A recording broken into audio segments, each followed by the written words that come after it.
Saudara, puncak peringatan hari ulang tahun ke-80 Tentara Nasional Indonesia di kawasan Monas, Jakarta berlangsung meriah. Peringatan HUT ke-80 TNI menunjukkan yang kuat dan profesional adalah dambaan negara dalam menjalankan fungsinya sebagai alat pertahanan, menjaga kedaulatan negara, kesatuan Republik Indonesia. Inilah catatan Kompas TV, TNI profesional harus terus diperjuangkan.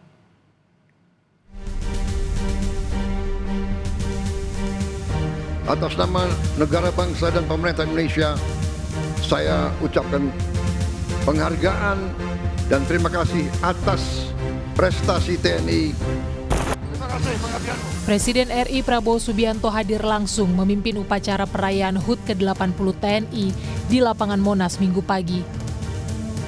Bertindak sebagai inspektur upacara, Prabowo menyampaikan beberapa pesan kepada seluruh prajurit TNI. Salah satunya, Prabowo mengingatkan TNI selalu melakukan introspeksi diri di tengah berbagai tantangan saat ini. TNI harus tanggap membantu pemerintah dalam menjaga kekayaan negara. Masih banyak kekayaan kita yang dicuri, yang diselundupkan, yang diambil oleh kekuatan-kekuatan yang tidak bertanggung jawab. TNI harus introspeksi diri dengan semua organisasi yang kita miliki. TNI harus tanggap, TNI harus bantu penegak hukum, TNI harus bantu pemerintah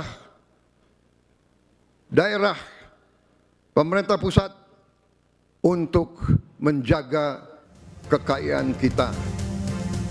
Prabowo Subianto memang memberikan perhatian terhadap bidang pertahanan. Salah satunya terlihat dari anggaran bidang pertahanan tahun 2025 jadi yang terbesar dibandingkan anggaran bidang lainnya. Anggota Komisi 1 DPR fraksi PAN Slamet Aryadi menyatakan anggaran yang besar memang dialokasikan untuk menjaga pertahanan dan kedaulatan negara.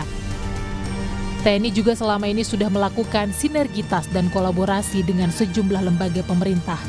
Komisi 1 pun terus mendorong agar kolaborasi terus terjaga.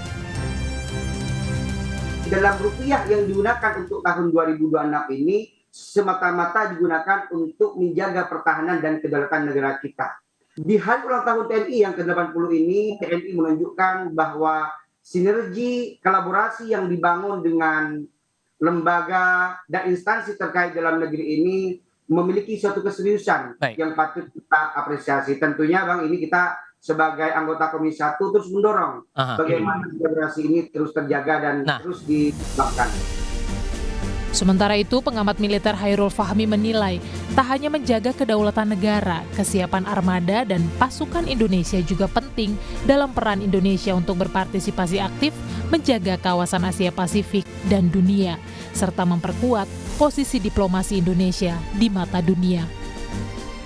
Kita gelar hari ini itu bukan dalam kerangka untuk memicu konflik gitu ya, tapi justru untuk menegaskan kesiapan Indonesia untuk berpartisipasi aktif menjaga stabilitas kawasan, menjaga stabilitas Asia Tenggara, Indo-Pasifik pertama, kemudian juga sekaligus memberi ruang bagi diplomasi untuk bisa bekerja di ruang politik. Bukan hanya sekedar seremonial, puncak peringatan hari ulang tahun ke-80 Tentara Nasional Indonesia di kawasan Monas, Jakarta berlangsung meriah, tentu harus jadi momentum agar TNI selalu profesional dalam menjalankan fungsinya sebagai alat pertahanan menjaga kedaulatan negara kesatuan Republik Indonesia. Tim Liputan, Kompas TV.